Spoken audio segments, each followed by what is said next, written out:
In our last several episodes, we've been cooking dishes most closely associated with the holiday season of Thanksgiving and Christmas here in North America.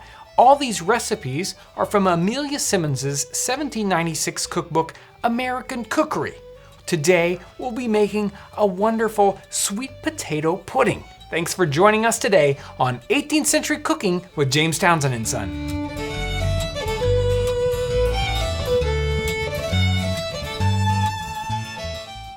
Amelia Simmons' recipe actually calls for winter squash or crookneck squash, but later on in the recipe she says that you could substitute sweet potatoes, regular potatoes, or even pumpkin. I've chosen sweet potatoes simply because they're most commonly associated with Thanksgiving. To prepare your sweet potatoes, you can either bake them or boil them. If you want to take a shortcut, you can buy canned sweet potatoes. You'll need about 1.5 pounds for this recipe.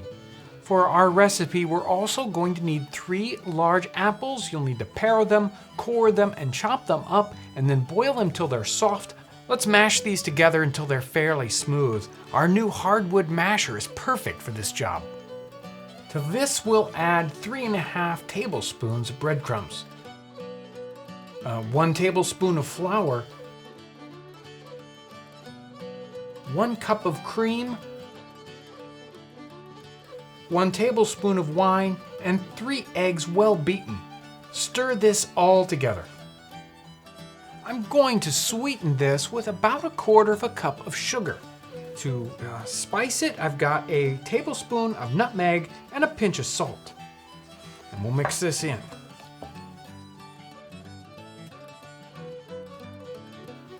For our final ingredient here, we're going to add 1/4 cup of black currants. These are dried black currants of the ribes family. She also suggests in her recipe that you could use Zante currants instead, which are like tiny raisins, or possibly dried blueberries, sometimes called whortleberries.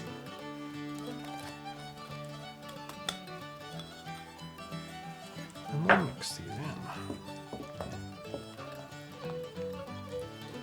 Today we're going to be cooking this in our wonderful little redware cook pot. These cook pots are available in our catalog. They're made right here in Indiana, and they're based off of 18th century paintings. Today we're going to be cooking without the lid. There's enough here in this to fill up this pot and possibly even bake a pie from it. I've got this about 3/4 of the way full. You want to leave a little bit of room. It'll try to grow as it cooks and then shrink back down. You'll want to cook this without the lid on at 325 degrees or so for 1 hour and 15 minutes, maybe 1.5 hours. So normally about right now, I'd pull out the finished dish and we'd get to taste it, but not this time. This time I'm going to save it for later. We're going to take all these dishes and put them together into a wonderful holiday feast, so you're just gonna have to wait till the end.